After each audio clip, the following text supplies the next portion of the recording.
What's going on, beautiful Huddleites? Listen, bad cravings no more. I know. Everybody has these bad cravings. Rawlin, how are you going to get rid of the bad cravings? We're going to do some deep diving into some psychology today, and I'm going to tell you exactly how to obliterate cravings that make you fat by using a weird car salesman strategy. So stick with us. It's going to be fun. You're going to like it. And next time you buy a car, you're going to be able to see something that you didn't see before. Roll that intro.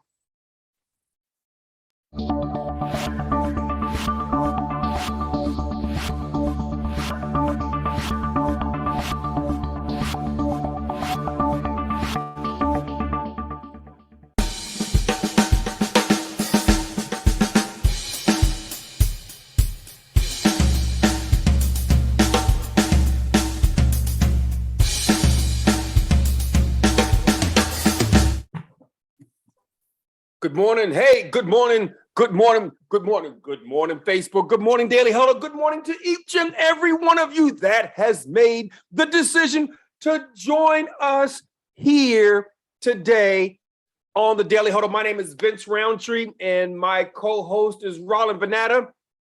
The two of us are the co-host of the Health, Wellness, and Vitality Show. And every Tuesday morning, it is our goal, our objective to bring you information and facts and things that you didn't know that will make you healthier, happier, and have more energy and vitality to go through your day and your life.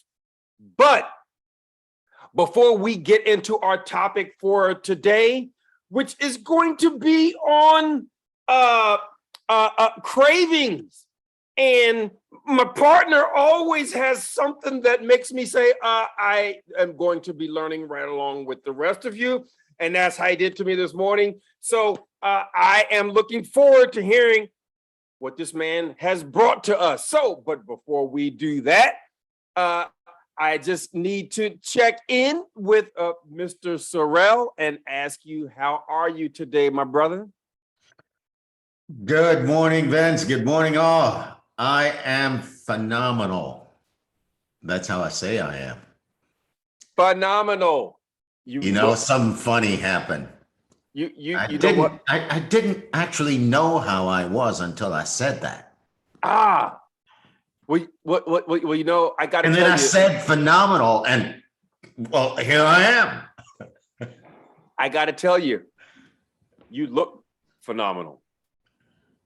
Sorrell, you look phenomenal. Was it last week that you just had your 61st birthday, and I saw that picture on Facebook with the cool man hat on. I said, I just want to be cool like you, man. I mean, I just want to be cool like you. I don't have it. Like, I don't have it. So, but you do. So happy belated birthday. Good morning, man. Thank you. Fantastic. Rawlin, what time is it, man? It's right now. It's time for the huddle. It's right now. That's it.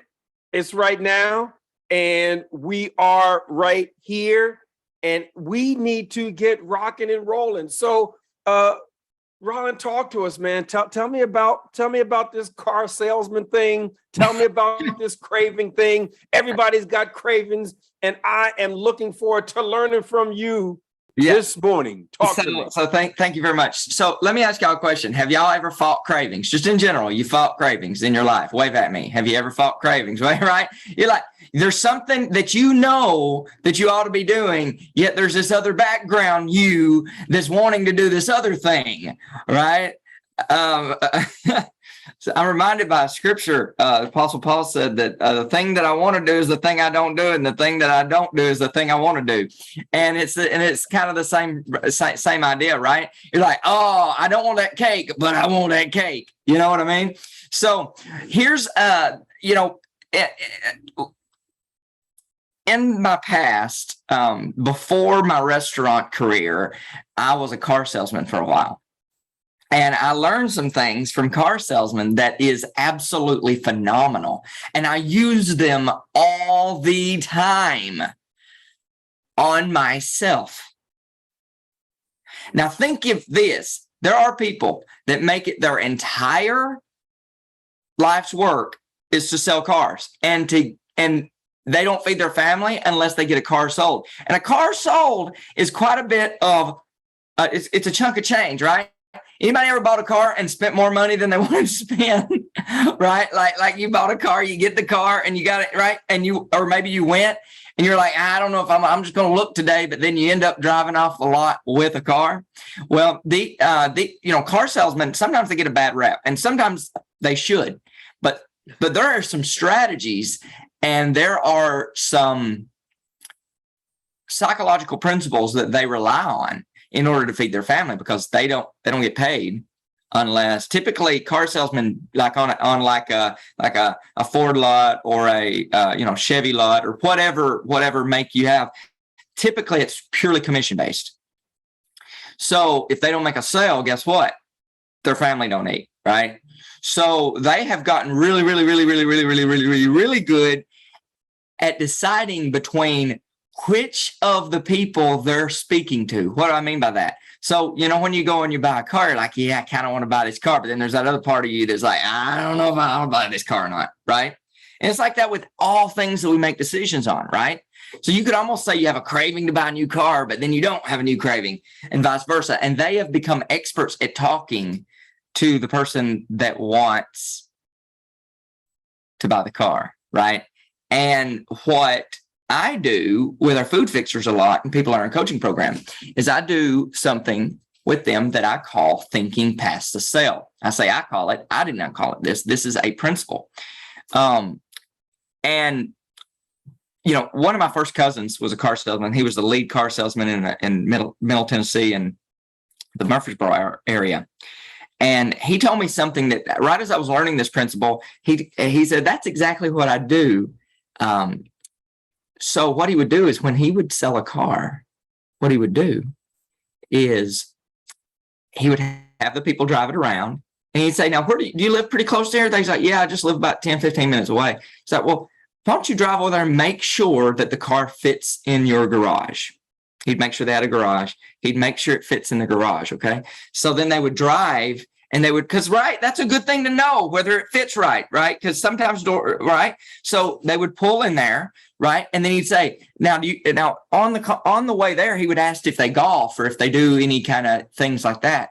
And if they golfed, then he'd say, hey, why don't you pop the trunk now that we're here and make sure that your golf clubs fits in the trunk well? Okay. Now, what he's doing is he's causing people to take an ownership of the car mentally and emotionally that goes far beyond the actual transaction that takes place between buying the car. And this is all happening front loaded before they ever go in to do the paperwork. This is just the test drive. Okay. And so what happens is he pushes the people's mind further into the future, called thinking past the sale, pushing the mind further into the future. Why? So that they see their golf clubs in that thing and they get emotionally involved in that idea. I say emotionally involved, they feel it, viscerally, bodily, they see it. It's there in front of them. And so it radically increases the likelihood that they will purchase this vehicle. Okay. So what does that have to do with cravings, Rawlin? Here we go.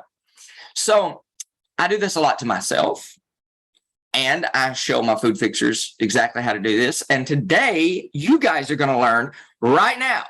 Okay. So this is what you do. Let's say you have a donut versus a piece of broccoli, right? Most people, right? It's like, I want that donut, rather. And if you don't like donuts, then pick a cheese pizza, pick a thing that you know is not the thing you ought to be eating, and contrast that with the thing you know you ought to be eating that you're not eating. Okay. So you got two things right here. Okay. Now here's the deal. Most people do not understand the principle of thinking past the sale. So they make their decision based on what they believe it will be a positive or negative experience right now, this moment, right? So if I eat the broccoli, well, it's not going to be nearly as fun or good as if I eat triple layer chocolate cake, right? So they're looking at, oh, that's tricky. So they're in the moment of right now. This tastes good right now. They're not pushing their mind into the future. They're keeping their mind present. What you can do is you can actually push your mind into the future and ask yourself how you will feel about eating the cake in 2 hours from now. Will you be happy or sad that you ate that cake? How many of y'all ever ate a cake or ate something that you shouldn't have, and then like 2-3 hours later be like, I can't believe, why did I do that? Why in the world did I do that? I just don't understand why. Anybody wave at me if y'all have ever had that experience, right? You're like, why'd I do that? Like, I'm never doing that again until it's right in front of me again, right? Once it's in front of you again, you're like, oh, look at that. They're right in the cell. So what you want to do is you want to make yourself think past the cell and capture the emotion of past the cell. Now, what that would mean? Well, you imagine the broccoli, but then you start thinking about in 2 hours how proud you will be of yourself, how much lighter you will feel, how much more energy you will feel, how that you'll be able to brag on yourself to the people that told you that you wouldn't be able to sustain it, right? All those people that says, well, you ain't going to be able to do that for like, how long are you going to do that plant-based nonsense? They don't know. And so you're like, they're like, what? You eating broccoli? Yeah, and I'm loving it. Oh, man, I'm going to feel so good in the next 2 hours. And you push yourself into the future mentally, emotionally, psychologically, bodily, and then you do the opposite with the bad food. Now you think past the cell with the bad food, and you think about how terrible you're going to feel, how your stomach is going to ache, how the scale is going up. And not just how the scale is going up, but how you don't like it when you gain the extra pounds, when you look at yourself naked in the mirror, or when you go to the beach, or when you go swimming. And you connect a negative emotion to the cake, to the bad food, far into the future. And you do the same thing, but you connect positive emotions to the good food far into the future. And you make your decision based on those two future-based decisions, not the other way around. And immediately you will feel a huge shift in which one you presently want. And when you do that, you just collected so much extra power upon your own decision-making ability. It will scare you at how much better you will be able to combat those cravings. Mr. Vince Rountree, you tell a story about how that, you hate when I ask you this, but I'm going to ask you again. So you tell a story about how when you were first deciding to eat healthy, and that you were being flown all over the country, and there was a man with a tall white hat that and eggs and breakfast was your favorite food. Am I correct about this? Favorite food. Explain how you thought past the cell in order to shift your cravings to never eating it again. It was you know, the technique that you are describing right now is exactly what I did, because I was a businessman traveling, staying at Marriott's, staying at Hyatt hotels, and I'm on expense, so the company's paying for my food, and I would go down in the morning, and the chef with the tall white hat was standing in front of the griddle, and the man is telling me, hey, what would you like on your omelet? Now, I had just lowered my cholesterol from 240 down to 132 by not eating these foods. And that part was easy because it was an experiment. And I felt like, well, if I'm conducting an experiment, don't screw up I wanted to know what would happen if I got rid of all animal-based products, meat, cheese, I don't care if it's the organic free-range chicken, I don't care if it's with the skin pulled up, none of it. I had read what Esselstyn had done, and I had watched a YouTube lecture from him, and he said that his people didn't eat any animal-based foods and they reversed their heart disease. So I wanted to see, well, how much is this going to lower my cholesterol? So that part was easy. There was the first 6 weeks and the results were phenomenal. And I just knew you don't contaminate a test. So it was 100% and it was easy because I wanted to see what's going to happen. But after I got the results, then it's like, wow, well, now I see my body responds really well to getting rid of animal-based foods. It really pulled my cholesterol down like crazy from 240 down to 132. I thought that was like, how could that happen? The bad cholesterol went from 170 down to 78. How am I going to maintain that? Now I know that that's what's going to happen. How am I going to maintain that? Because now I still want bacon and eggs. I still wanted to drive past McDonald's and I couldn't decide between bacon, egg, and cheese and a sausage, bacon, egg, and egg biscuit. So I got one of each. Why decide when you can have two? I'm going to want two anyway. That's what I normally did. But staying at the hotels and having your fresh omelet, dude gonna make it just like you want it. He got the cheddar cheese, he's got bacon, he's got sausage, he's got link sausage, he's got the sausage pack. Oh my, it's gonna be amazing. How in the world am I not gonna do it? My thinking past the sale was after I had this incredible result, a year before I would go on plant-based, a friend of mine died in a motorcycle accident. And when I went to the funeral, I watched his daughters trying to speak at his funeral. And it was obviously a tragic accident. And he was a war veteran and special forces. This guy was like invincible. Watching his daughters at the funeral was,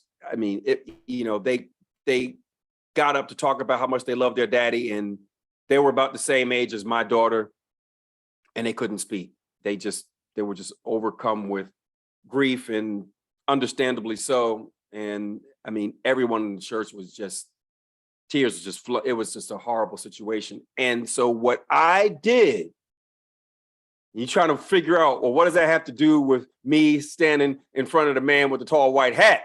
Is because what I did was, when I looked at this guy that I really wanted the omelet, I'm telling you, I wanted the omelet. It smelled good, and I'm looking at other people go in front of me, and I'm like, oh my God. Well, the reason why I didn't get the omelet is because I just imagined, what would my daughter say at my funeral if I eat all of these omelets and die of a heart attack? How would I feel knowing that I put her through that pain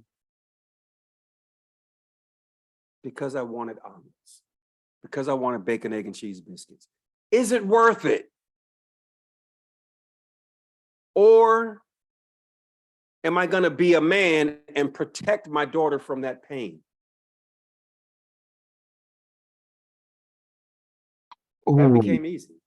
Oh man. Am I going to be the man that protects my family? Oh man, that was heavy, Vince. Seriously, you had never added that part to it. Oh my goodness. Thank you for sharing that. But do y'all see how much more powerful, how different of an experience it is while he's standing there in front of the egg omelet man?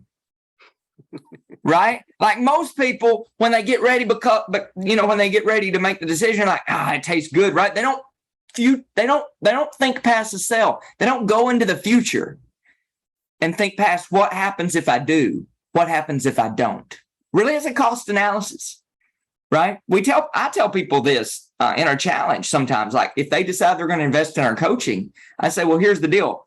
Make the decision based on logic. Don't make it just on emotion. Based on, it is emotional, but base it on logic. Okay, how much does a heart attack cost? Right, open heart surgery costs at the minimum $125,000. Our coaching is drastically less than that. Drastically less than that, right? And so, which one makes the most sense, right?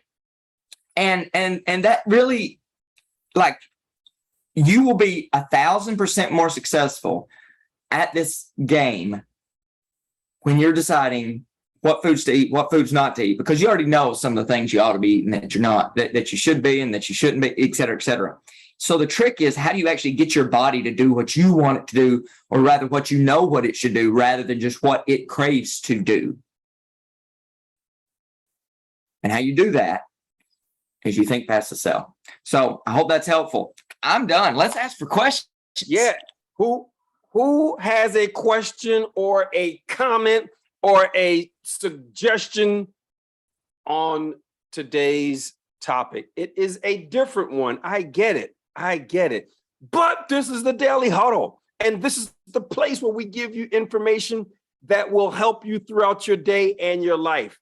Any questions? And this, the reason why I wanted to do this for you guys is because this is coaching right here, right? When you learn how to do that, like, and that's just a small piece, but like when you learn how to do that, it changes the game, right?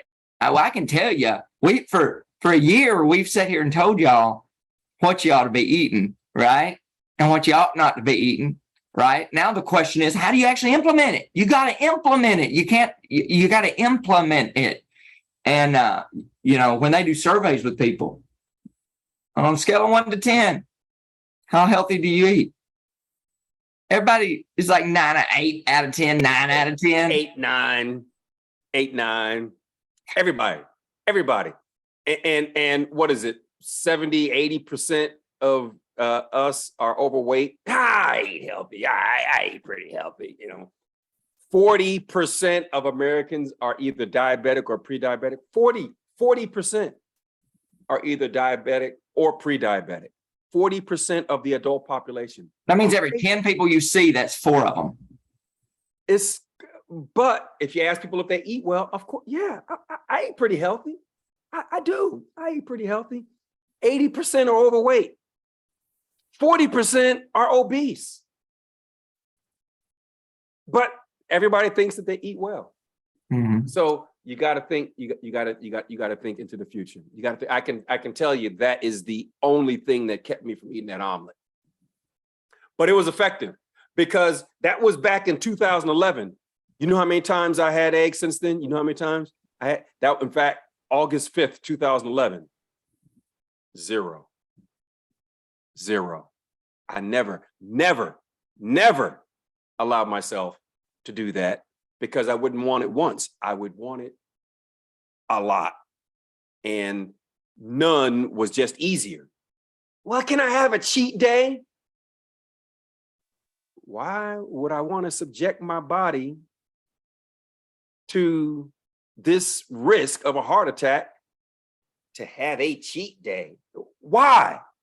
And that just keeps the addiction going. Alcoholics don't allow themselves a cheat day to have a drink because it just prolongs the addiction. No, I'm cut off. I'm not addicted to bacon and eggs anymore. I'm done. And if you allow yourself to have a cheat day, you undo the damage, you undo the good that you've done all week, and you're still addicted. You're still feeding your addiction. No, wouldn't want to do that. CC, you had your hand up and you were nice and patient, and we went on to another story, and I just wanted to recognize you and see if you still had a question or a comment, Cece. Yes, thank you so much for the dialogue and the conversation. Actually, I didn't have a why, because I didn't have high blood pressure, diabetes, or any medical problems. And perhaps when you said something about addiction, why would I want to go back to doing what caused me to be obese at one time? And so, no, I don't want to go back to doing that. And I hear what you guys are saying. And today it's a great day because you guys came out here and gave us some more good information. So thank you so much for everything that y'all share. Thank you, Cece. Thank you, Thank Cece. you. And just in case anybody wants to join us on our 5-day challenge, I'm putting the link in the chat right now on Zoom. And Lisette, if you could be kind enough to copy that and paste that into the Facebook, I would be eternally grateful, because that is a link that will allow you to join us for a mere $7 in 5 days. That can change your life. Yeah, we'll yell at you for 7 days or 5 days in a row. No, not really. Don't think of this as something you're going to do for the rest of your life. Do not think. The purpose of the challenge is to say, what can happen to you if you do this for just a few days? What can happen? Just look at it as, I'm going to try this for 5 days. Just see what happens. Now, what are you going to try? You're going to try eating as much as you want. You're going to try not counting your calories. Don't count carbs. Don't cut your portion size. Don't cut your meals. If you want to eat 5, 6, 7 meals a day, eat as much as you want. And see if you don't still lose weight if you're eating the foods that we tell you to eat. Try us. Try us. On our last week's coaching call, a lady said, Vince Rountree, I tried to make you a liar. I tried to make you a liar. I kept on eating watermelon. I kept on eating potatoes. I kept on eating bananas, thinking that my fasting glucose is going to go up. I'm going to make you a liar. And she kept on eating the watermelon. She kept on eating the potatoes. She kept on eating the bananas, and her fasting glucose kept dropping. She said, I tried to make you a liar, but I couldn't do it. What you said is what happened. And after 20 years, she's no longer a diabetic. You know, That's what we do for people when we get them to think past the sale. Go ahead, Rawlin. that's right, Vince. And I just want to mention, and then I want to go to Sorrell's question, then we'll wrap up. I want to mention that, that the watermelon, the potatoes, all those things, like she also eliminated all the things that was causing it, right? So since we didn't cover that specifically in today's class, even though we have in other past, I don't want anybody to get the idea, just add in a bunch of potatoes and watermelons and bananas on top of what I'm already eating, because then you got some problems, okay? So you got some like really bad problems. So, we're not, this is not medical advice. This is education only. In these short snippets, people could easily get the wrong idea sometimes. So I want to make sure that you always, follow your medical practitioner's advice, et cetera, and all that jazz. Sorrell, what's going on? Hey, man, I wanted to say this. One of the things that the 5-day challenge offers that people may neglect is that I think I could do it by myself. I always think I can do it by myself. And then I get into a community that's doing the same thing. And now I've got brothers and sisters to play with. Man, those brothers and sisters go way beyond Vince and Rawlin. So I'm coming out to say, I did the 5-day challenge. And it is the community that made the difference. And until I've experienced it, until you are part of a community that's pulling you away from what it's like today for you, you don't get it. I guarantee you cannot do it by yourself. Get into a community. And the 5-day challenge is the beginning of creating that tribe for yourself. A tribe that says what Vince is about to say when he wraps up. Right. Thank you, Sherelle. Thank you so much. Thank you, Sorrel, and thank you, Rawlin, for catching that they only got part of the story on the reason why the lady ate more watermelon, ate more banana, and her fasting glucose dropped. Thank you for helping me catch that. Is that the whole story that she got? Yeah, I was just thinking if somebody had first came to Daily Huddle for the very first time, they only heard that, I mean, it would be a problem. Yeah, you're exactly right. So thank you for catching that. Well, I got 31 minutes past the hour. Oh my goodness, Rashida. See, this happens. Our coaching calls all the time. We go over time. We go over by like an hour. We say our coaching calls an hour, and we do 2 hours because we can't stop answering questions because we love helping people. Good morning, guys. I am so sorry. Listen, I am so happy with what Sherelle just said, and I'm going to go on the challenge just to give myself my birthday present. My birthday is the 29th, so I'm going to go on the challenge with you all guys just for my birthday. I am going and do that with you all guys. We're going to sing happy birthday to you too. Thank you, Rashida. Thank you, Rashida. Go ahead, sign up, and we look forward to seeing you in the challenge. So thank you. We are looking forward to seeing you and helping you. I don't know what your goal is yet, but we want to help you get there. Thank you. All right. All right. Wrap up, Vance. I thought he was going to I thought for sure it's 2 minutes past the hour. And I thought when I got done at 13 minutes after, I thought, oh my goodness, I went fast. I was like, Vince. So I was like, what's an example that I know that Vince has used for himself that's thinking past the cell? I was like, I asked him to tell that story. He tells that story. We get done 5 minutes before. I'm like, man, this is going to be the first Daily Huddle ever that we were done before 30 minutes. Well, it's 2 minutes past. We have to fill people's cup up so that it is overflowing. It's overflowing. That's right. Well, if we were Kool-Aid, then it'd be getting all over your shirt. You'd have to change your shirt. Red Kool-Aid. That's a flavor. Red Kool-Aid. That's right. All right. Wrap us up, Vince. I want you to go look in the mirror at the end of, when this is done. I want you to look in the mirror, and I want you to appreciate your body. Appreciate this beautiful gift of life, because you only have one body in this lifetime. This is it. If you touch it, look in what you see in the mirror, you take for granted. But it's the only body that you have in this lifetime. If you don't take care of it, where are you going to live? You've only got one body in this lifetime, so eat as though your life depends on it.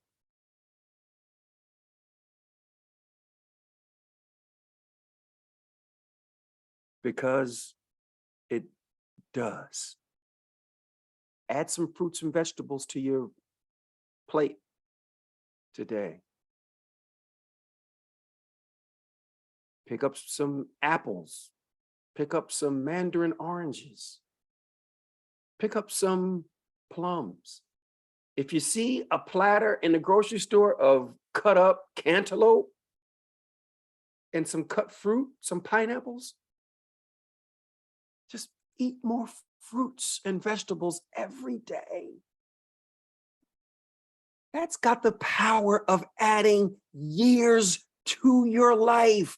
Just adding fruits and vegetables. Eat as though your life depends on it because it does. My name is Vince Rountree. Rawlin, Vanatta, and I are co-hosts. We want the best for you. We want the best health for you. We want the best life for you.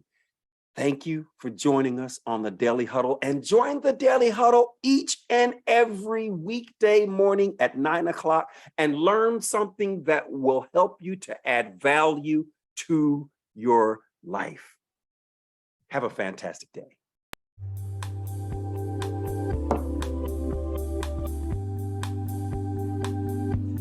I got to get out, Vince. I'll see you later.